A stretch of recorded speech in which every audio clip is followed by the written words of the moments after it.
2018. And, well, 3 years ago, no, not 3, 4 years ago, 4 years, oh my gosh, I can't believe it's been that long. I found myself in a situation that I would not ever want anyone to have to ever endure. Oh my gosh. Looking back at that day, wow. All I can say is I am literally a miracle. I'm actually a combination of a bunch of miracles. 'Cause I shouldn't be here. I shouldn't be here. I shouldn't be here today. I shouldn't have been here last year. I shouldn't have been here at all.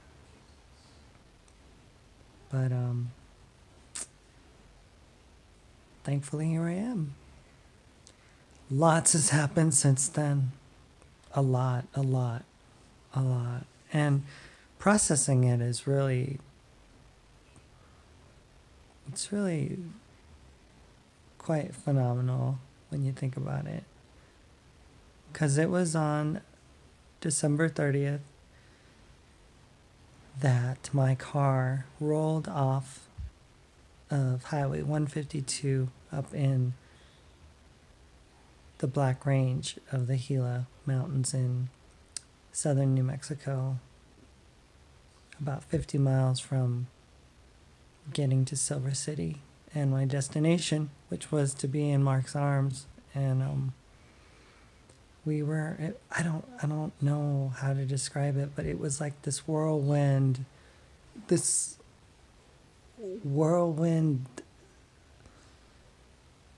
relationship. I mean, first of all, we met online through a friend, and it was like we started talking to each other. He made contact with me on Facebook Messenger, and we just started just chatting, and I was very taken by him. And it was December 20th, and if you think about it, it was like only 10 days later, or 9 days later, and I was on my way to see him. I left Plymouth, Minnesota at about 9 o'clock after having a meal with my friend Rebecca back in the cities. And I think when I told Mark that I was gonna be leaving, I don't think he believed me. I think he thought I was making it up or something, because prior to us getting together, or prior to us meeting, I had been kind of flimsy with the whole thought of coming out to see him, because I was just very concerned. It's funny now looking back at it. I was concerned because I thought he wasn't a Christian, and he told me, you and I are not really that much different. We believe in the same thing. And I go, oh yeah, well, I believe in Jesus Christ, blah, blah, blah. And, and he's like, yeah, I believe in Jesus too. He was a star walker. He came to warn people and to let people know about who they are and stuff. And I was like, well, I don't know if I believe what you believe, but it doesn't hurt me, it doesn't hurt you. So after a series of on and on, off agains, for me, I told him I was gonna come see him. And that's what I did. I left Minnesota. I left that morning, or that evening, like I said, around 9:30, and drove off into the night. I remember just pulling on to Interstate, what was it? 35. And I'd done this many a time before. I've driven, my whole life I've driven, and as a camera operator, I used to drive from one place to the other through the night, and get there.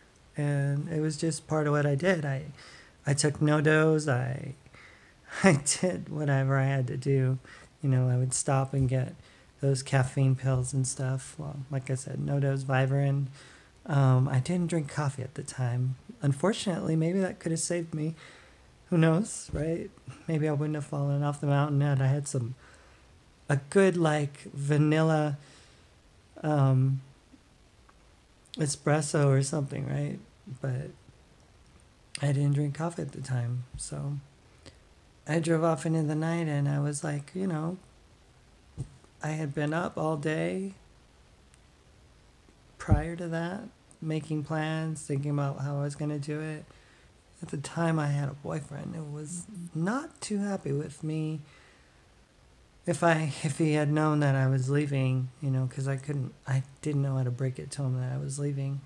But I ended up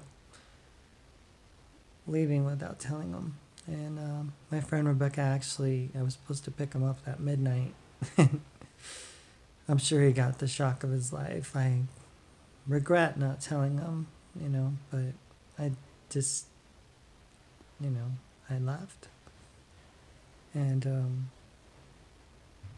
it was morning, and I was driving along, making videos, talking about how excited I was, and telling people about my plans. And I didn't know exactly if I was going to stop and end up in Silver City, if I was pit stopping there for, the week, or I didn't know what was going to happen. But I was ready. I was ready to for whatever the universe had for me, whatever not necessarily whatever California, God had, I was ready for somewhere it. between here and there.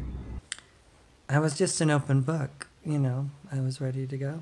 So made my way down the highway, and I was talking to Mark, and I was talking to, friends on Facebook, and, keeping busy. And I thought I was just like, I'd let adrenaline take me all the way down to Silver City. I wouldn't worry about a thing, right?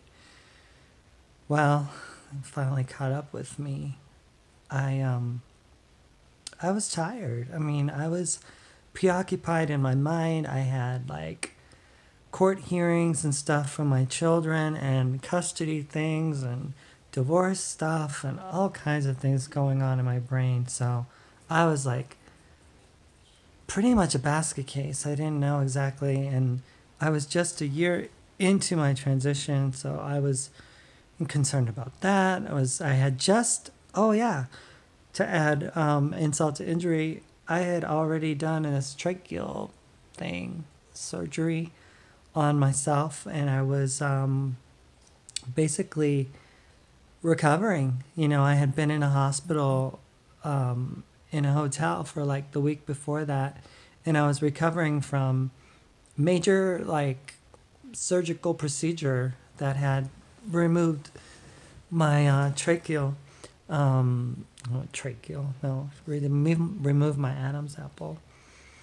And I was in a brace, I think. I was in a brace or something. And prior to that, even, I had been in another accident, actually, 2 weeks prior. My then boyfriend James and I were driving out to, what was it, the North Shore up in Minnesota.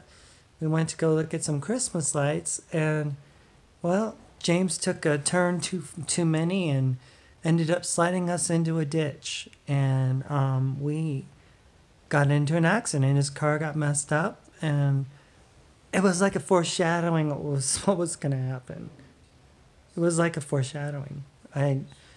Looking back at it now, I was so frustrated. I was like, why?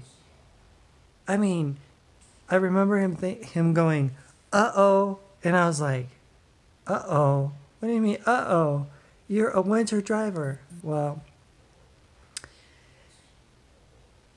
we ended up in a ditch, and we had the police come by, and a woman came and her husband to help us out. She brought me a little blanket, and she let me keep it and stuff. And little did I know that only a couple weeks later that I would find myself in a very similar situation, but in a much more desperate condition. I was all over the place. I was out of control. I didn't know where my life was going. I was very distraught over my children, very distraught. My ex was very adamant about me not seeing my kids, and during that time I had my lawyer talking to me and saying, Lynna, we're gonna fight, we're gonna make this happen, and we're gonna get you back with those kids of yours. They want you, they need you. And so the last thing I had known was that my ex had filed a complaint for the guardian ad litem and was trying to remove her because she had given out information to my children that was trans-related, and she didn't want them to know anything about that. But I remember a note that I got, and it was from my lawyer, who said that the lawyer had the guardian ad litem actually had written down that my youngest son wanted to see me, and we were in the process of making that happen. But wow, how life changes. Because in less than 24 hours after driving for all that time, in bad weather too. It was like there was snow. I don't think I stopped being in snow the whole time. I drove through Iowa. Obviously, there's plenty of snow there, and then into was it Kansas? Cafe. Yeah, and then eventually into New Mexico, and there were still flurries going. It was like 2:00 in the afternoon. I was still like on adrenaline, making videos, all excited, and I hadn't really stopped to eat much at all, really, just to get gas. I was so pumped, So around 5:00 in the evening, I'm driving just outside of Albuquerque on Interstate 40, and I was able to contact Mark on the phone, and I told him that I was going to stop at the Carl's Jr., the Love's truck stop there just outside of Albuquerque. And then I was so excited because I was going to see him finally. It was going to be, another 4, 5, 6 hours, something like that. But I was like, I'm pumped, we're ready to do this. He's like, oh, I'm just so excited to see you.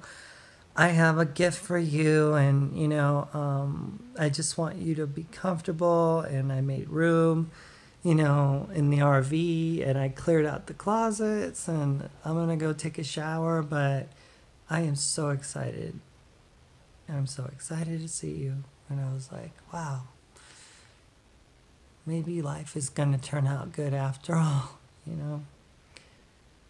So I stopped, had my Santa Fe chicken sandwich. I remember, because I hadn't had one of those since I was living in Minnesota. I hadn't had one of those since I lived in California, and it had been a while since I had lived there. But I got back on the road, filled up my car, drove through Albuquerque. Sun was starting to set. Got on I-25, made my way south. Around 8:00, I see the for exit for Highway 152, and my Google Maps told me that that's the way I needed to go because that's the fastest way to get to Silver. And I was like, I looked over to my right, and I was like, I saw these looming mountains in the foreground, and I was like, oh my. I was like, oh my goodness, this is mountain driving, and it's 8 o'clock, and the sun, you know, it's dark. So I pulled off that turn off and pretty much sealed my fate, you know, because I started driving up, and I remember still making videos, crazy me at night, you know, and texting people and talking, and you know, but around 9:30 I made my last video, and I remember pointing the camera towards the black empty road and talking about how tired I was and how I was just gonna push through. And had I think had I not had so much crap in my car, and I'm serious, I was a materialistic hog, I could have opened up my glove compartment and pulled out the Vibrant that I had in the glove compartment. But I had so much junk in the front seat. I had so much stuff, people. So much junk that I couldn't even open my glove compartment. Full of energy. You know, I'm And not like tired. I mean, my eyes aren't. the next thing I know, I'm driving up, It's like and I see Emory Pass, which is the top of the peak, right? And it's like maybe 9:45, 10 o'clock almost. And I thought, well, maybe I should stop and rest here, you know. And then, you know, you quickly think that you can snap out of it. So maybe I turned my head and just shook and rolled down the window or did whatever I thought I could do to keep myself awake. But it was too late. I was falling asleep. And so the next few moments were a life-changing event. Because as I started making my way down that path, down that curvy mountain road, I was in and out, you know, and finally one of the curves that I took as I was driving my 2007 Honda Element down a very, very empty mountain road up in the Gila Mountains, I ended up driving off the road, and I realized it right before I went off because I felt gravel, and I was like, oh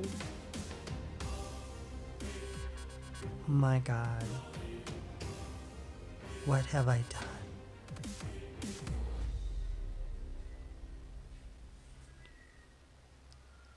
What have I done? Am I gonna die like this? Is this how I seal the end of my life? Is this what is to be done with me? I'm only 44. Wow. I was, for that split second of time, I contemplated everything as the car rolled out and over the mountain peak, over that mountain pass, and apparently is what I'm hearing. I don't remember, but apparently my car went airborne according to the highway patrol, and it slammed into a pine tree. License plate got left on the pine tree, and then the car began to roll over its side. And every time I was awake, and every time I could feel the impact of the rocks and the trees and and the ground and just rolling end over end over end over end 15 or so times, I believe. And every single time that I hit, you know, my roof hit, you know, the rocks and the trees and stuff, I thought I was going to be gone. I thought I was going to be decapitated. I thought I was done for. And I don't remember praying. I just remember thinking, is this how it's going to end for me? Is this my life? And finally, the last roll, and I don't know how I ended up on all four wheels, but I did. Upright in my car, pinned in my seatbelt, in an excruciating amount of pain, sitting there helpless and thinking to myself, have I died? Did I just leave this earth? And then I looked around and I saw to my left was a broken window, shattered, not completely like open, but in, a spider webby kind of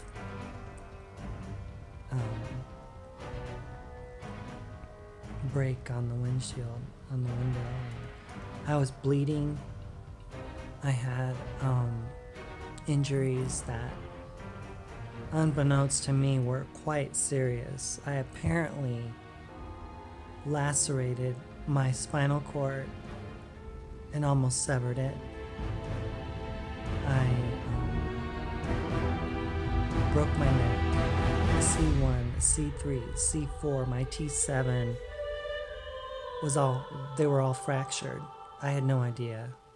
I didn't even know what a C1 was, Apparently it's called the atlas bone or something, and it connects your head to your neck. So it's kind of critical. And people don't ever usually recover from injuries to their C1. So there I was, sitting there, contemplating life, wondering if I was going to make it through the night. And I thought to myself, maybe I could get out of this. Maybe I could just turn the car on. And so I went to grab my keys with my right hand, going towards the ignition. And I realized that I couldn't move my hand. I couldn't move my arm. I couldn't move anything other than my feet. And I felt like very uncomfortable because I had landed in a way where my butt was kind of anchored off to one side and my left cheek was like up and I was kind of pinned to my seat. And it was very disturbing. So there I was. I couldn't get the ignition to start, obviously, because my car was totaled. I mean, if you were to have seen my car, which I eventually did see, there's no good reason why anyone should have survived that. Seriously, there isn't. But I was down there and I was just thinking to myself, oh my gosh, I think I'm pinned up against a tree. And you know how you feel like you didn't make it all the way down? Like if you see like some kind of, like a movie or something, where the car fell down the side and it's pinned up against a tree and you gotta make sure that, you don't move or else, the car's gonna go down further, right? Well, I thought that was my scenario. I thought that I was, just like, if I made the wrong move, that my car would fall right down. And I don't know what happened. Honestly, I don't know how I was able to fall asleep. I don't know how I was able to get any rest that night, but somehow I did. Somehow I was able to, I don't know if it was, if I died or what. I can't really explain it. But I just remember deep inside, and I would have attributed it to God or whatever, right, in the past, but it was this sense of just knowing that everything was gonna be okay, and that I didn't need to worry about anything. So I don't know what happened. I fell asleep. I mean, with a broken neck, who does that, right? Who can fall asleep when they're in severe pain? I don't know, but I did. And I remember right before I fell asleep, I remember the thought that I had was, at the time I attributed it to God, saying, sleep, when the sun comes up, you will be rescued. And it's not like I was wondering if I was going to be rescued. I didn't know how I was going to be rescued. I didn't know. All I knew was that I was going to be rescued. So I woke up the next morning, probably around 7, 8 o'clock in the morning. And I don't even know what I'm thinking, but I'm like, well, I guess I'm just waiting. I'm waiting for my rescuer to come. And an hour went by, 2 hours went by. I think it wasn't till like noon that I heard some commotion. A couple women actually were like greeting each other. And I was like, oh my gosh, this is it. This is my chance. This is the moment I get to be rescued. Because I know nobody's going to come by. And to think that where I was, that anybody would have stopped there, that is not where people stop. There's no pull out, there's no rest area, there's no space for a car, there's nothing, there's nothing. Yet someone stopped. They got out, they started talking and stuff and greeting each other, they were just like, you could hear them all excited to see each other. They were obviously family. And then I just thought, this is my moment. So I was like, help! I was like, help! And then somebody, I heard her say, wait a minute, did you just hear that? And I was like,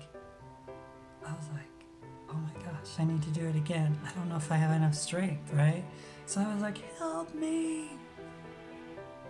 And then the other person heard it, and I don't even know her name. I know Rhonda, but I don't know who the other person was specifically. And she was like, oh my gosh, look down there, there's a car. And I was like, and she's like, is anybody down there? And I was like, yes. And the next thing I know, 2 guys came down. One of them with a Dr. Pepper and water. 2 guys, they were brother-in-laws actually. So the backstory was that their mom was sick. She eventually passed away, unfortunately, to cancer 6 months later. But Rhonda and Corey, married couple, had gone down to Silver City to go visit their mom over the New Year's and spend time with her.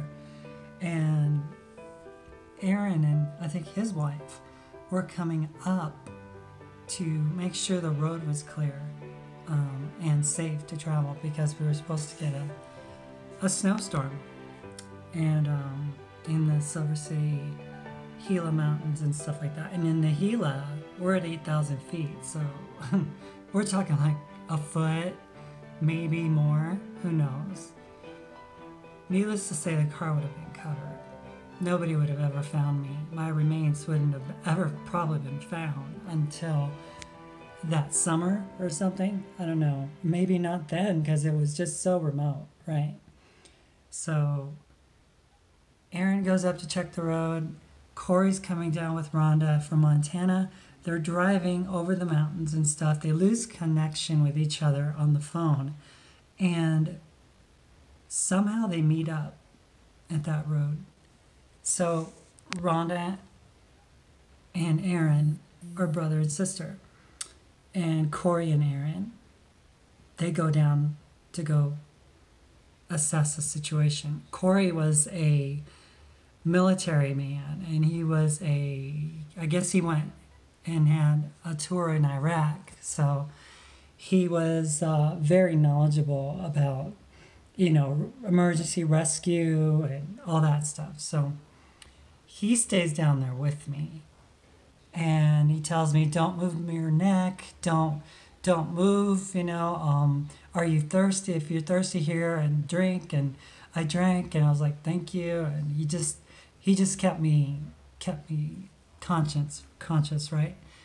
Aaron goes up, and then he goes to the main road, and then he drives out to Emery Pass, where there's a snowplow getting ready to put salt and dirt on the road because the road was going to be closed and there was going to be snow. So he goes up there and gets a hold of them.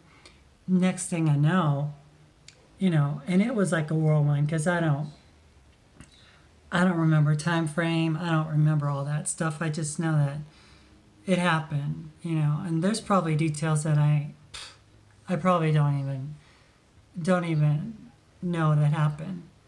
Next thing I know, there's a ton of people coming down the mountain, and emergency rescue, they search and rescue, close down Highway 152. There's ambulance, there's fire trucks, there's police or whatever, and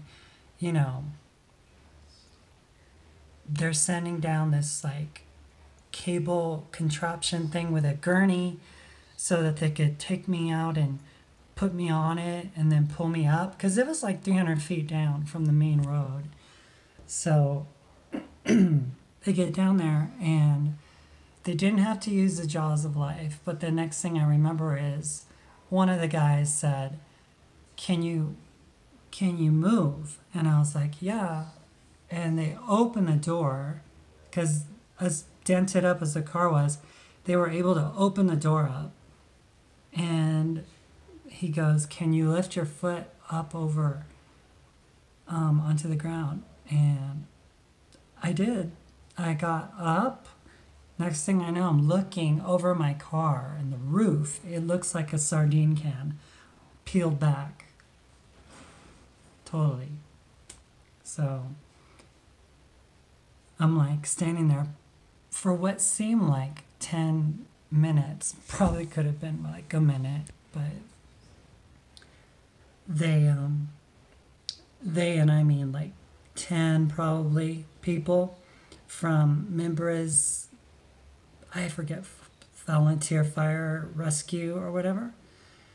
They get me on the gurney and they get me lifted up onto the main road after using this crazy contraption that they had hooked on a cable and they were pulling. It was, yeah.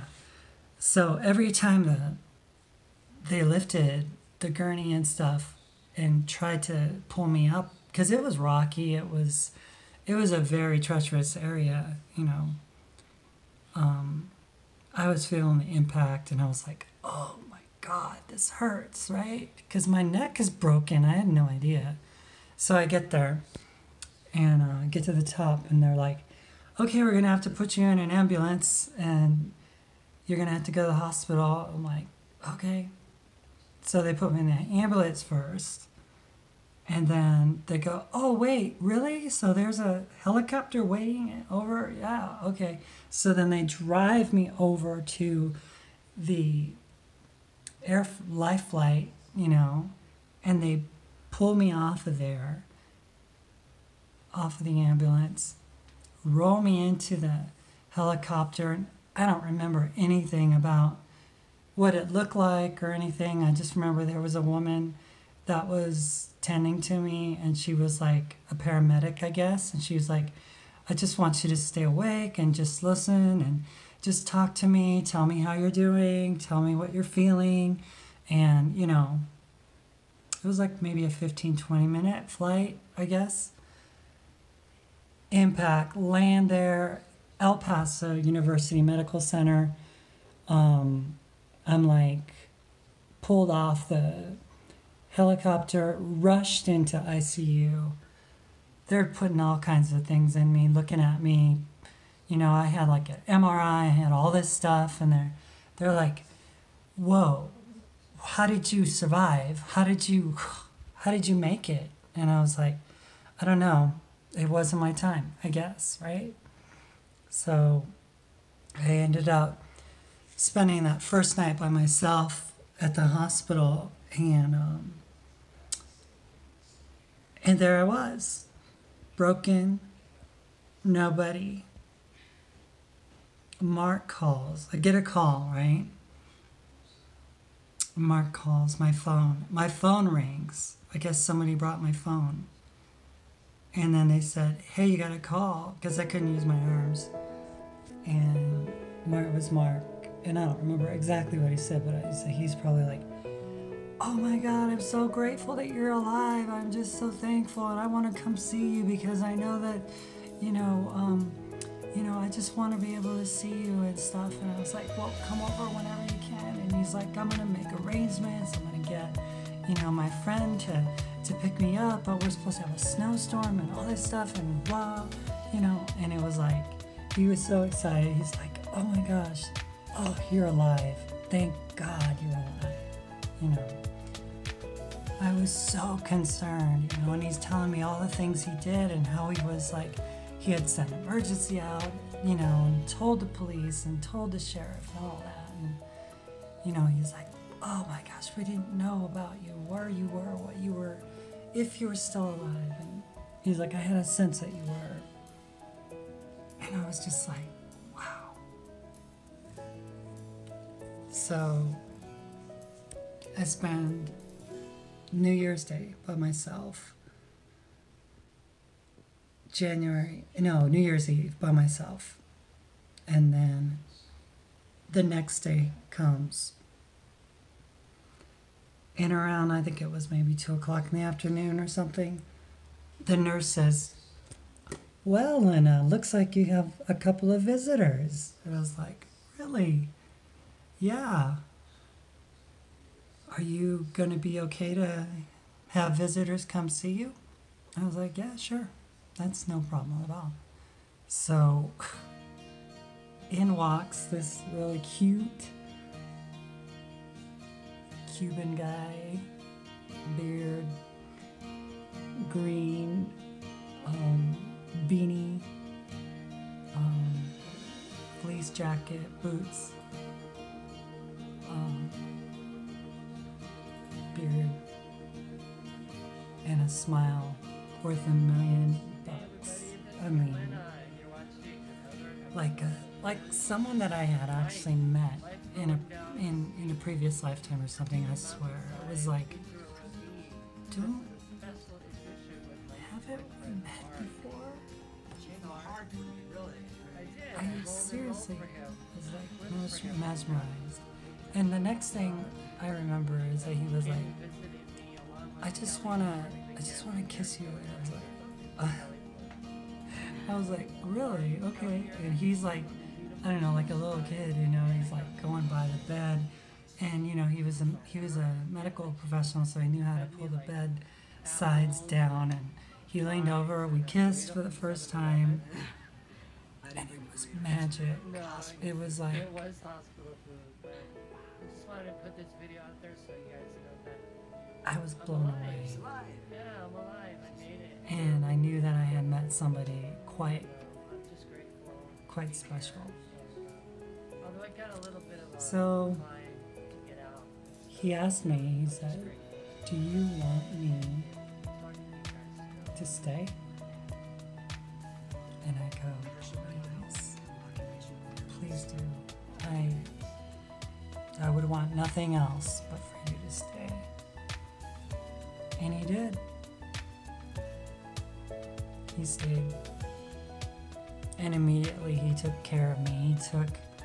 He made sure that the nurses knew what I needed. He's like, "What in the world is going on, people?" It's like he was like a drill sergeant there. What's going on? Why can't you put Cobed on Lynna? And why are you like? It's like, oh my gosh, I had like a guardian angel. A guardian angel. That's all I could say. Mark was my, he earned his middle name, Angelo, which is angel, right? He was my guardian angel. And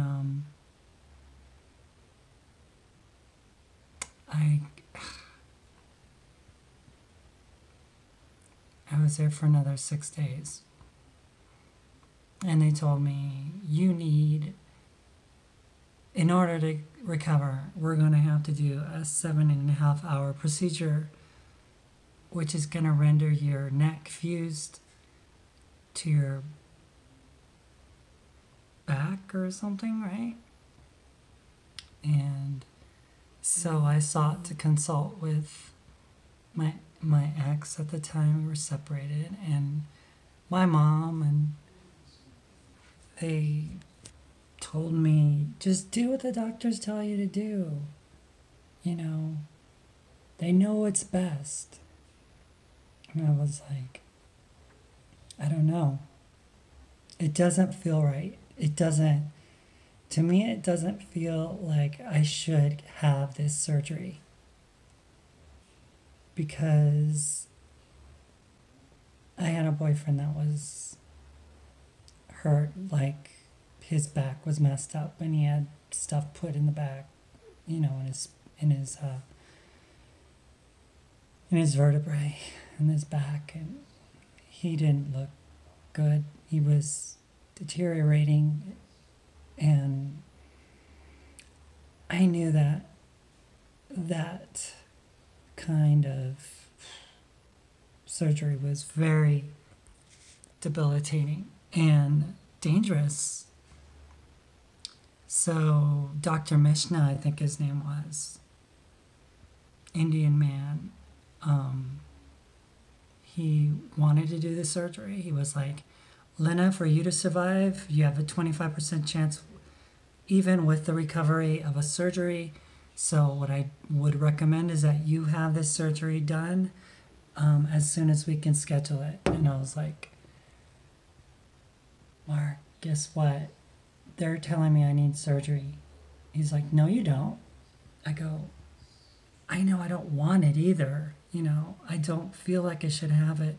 He's like, "Don't have it at all, please. If you know what's best for you, don't have it. We will take care of this. We will heal you. We will do it together." And I was like, okay. So if that's how you feel, I'm going to go against the wishes of my mom, sister, ex, and I'm just not going to do it. I'm not going to do it. So we were there for 6 days. They put a brace on me. Ugh, it was so annoying. One of those full body, like ones that, like, totally, oh, look, that's T-Bear. T-Bear was the bear I got when Mark came to visit me. He brought T-Bear right there, this guy. And he's been with me ever since, just like Mark, right? But it was so incredible, the miracles that I saw, as we left um, that following week, Mark's friend, and she became my friend later, Kelly Winters, she came in her car and they picked me up, and she picked me up. Mark had stayed with me the whole time. He slept on this god awful hospital bed cot thing. It was terrible, terrible. I don't know how he slept at all. I have no idea. But he stuck it through. He stuck it through, and he helped me, and he fed me, and I really couldn't move my hands, you know. I had very limited movement, you know. And it was like, you know, when I got into Kelly's car, he like cradled my head all the way home. I mean, literally. And for those of you who know how far El Paso is from Silver City, it's a long drive. It's like 3 hours at least. 4. And all he was concerned with was making sure that I was not hurting or in pain. And who does that, right? Who does that? I mean, we had just barely met each other. We had just barely met each other just that week before, and before that, I had barely even spoken to him. It was December 20th. So, but it was a beautiful connection from the very start, from the very beginning. I fell for him, and he's taken care of me ever since. So we get to Silver City, right? And it had just snowed there, I guess, because I remember seeing some snow, and it was melting and stuff. Got to this recovery place. It's called Millie's. Oh, I'm just trying to remember. Millie's, like a convalescent, like a recovery hospital or center. And they brought a wheelchair out. They had a little room for me. And again, Mark stayed with me there for the next 3 days. He helped feed me. Hey I everybody, would be, this is Lynna. You're watching I'd roll Lynna's Life in, you with know, or walk. someone Barely else. walked at all. No, Lynna's Life Plus. And Plus, I would go to the table there and eat Bearded with man. everybody, and Mr. Just we'd tell them a little bit of our story. And hey, how's it going? Yeah, well, things are moving right amazing, along. I mean, just amazing. You know, he ended up through Tyler finding a place for us to stay for the next month, and he made food for me. He cleaned me, wiped my butt, gave me Let's showers, start that over. changed my bandages and stuff, and my brace. I wore a brace for a good long time. I don't know. We had a good dinner. And I'm just so grateful to him. It was like So Silver grateful. City Calico Fusion meal. So it brings me to today. It's 4 years after that. 4 years. Phew. Lots has changed since. A lot. There's been a lot in my life that has taken place. And I wouldn't trade it for anything. Even the bad things that happen. Even the things that we thought were there to destroy us, were there to help us grow and become better people. And I can honestly say that, you know, this experience has really opened me up to understanding what true love is and what it really means to unconditionally love someone. Because with Mark, that's how I experienced that for the first time in my life. You know, I've always been told, oh, God loves you and blah, blah, blah. But Mark, wow, he showed me love. He showed me what selfless, compassionate, kind love is all about. And, you know, my faith has changed. You know, we talked about how he said that we were not that different, and we really weren't.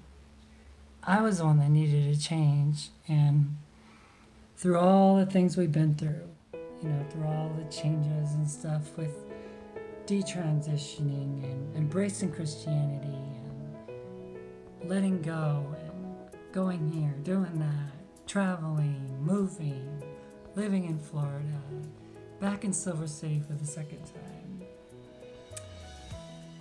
I've learned that life is all about ebbs and flows, you know, and I would rather be back and forth, up and down, side to side, in and out, changing, fluctuating, breathing, inhaling, exhaling, than to be stagnant. Because that's what I was for a long time. A long time. I was stagnant. I embraced the lie that I had been taught. I believed it. I held on to it. I tried to make sense of it, but it never really made sense. This concept that we have Christ within us, that the Christ consciousness can be born within us, and we're learning every single day, even more. We're learning so much more about how that actually takes place, what that actually means, and how we actually do it. You know, I don't claim to know it all, because I don't. But I do know this. I know that what I had was nothing near where I should have been. And the truth is that this life that we live is up to us. It's up to us to make it what it needs to be. And we are responsible for our own selves, not some savior, not some religion, not trusting in some God, nothing like that. No. It's broken. It's set up to keep you here, to keep you revolving in this life cycle of born, live, die, born, live, die, you know. Wash, rinse, repeat, wash, rinse, repeat. That's not what life is about. Life is about discovering that we are more than our physical bodies. We are more than our physical existence. We are spiritual beings on a quest to discover our own divinity and who we truly are. And I'm telling you, it's not male, it's not female, it's not physical, it's nothing like that. It has to do with going within. And to stop the projection, stop the five senses from telling us what we see, feel, hear, think.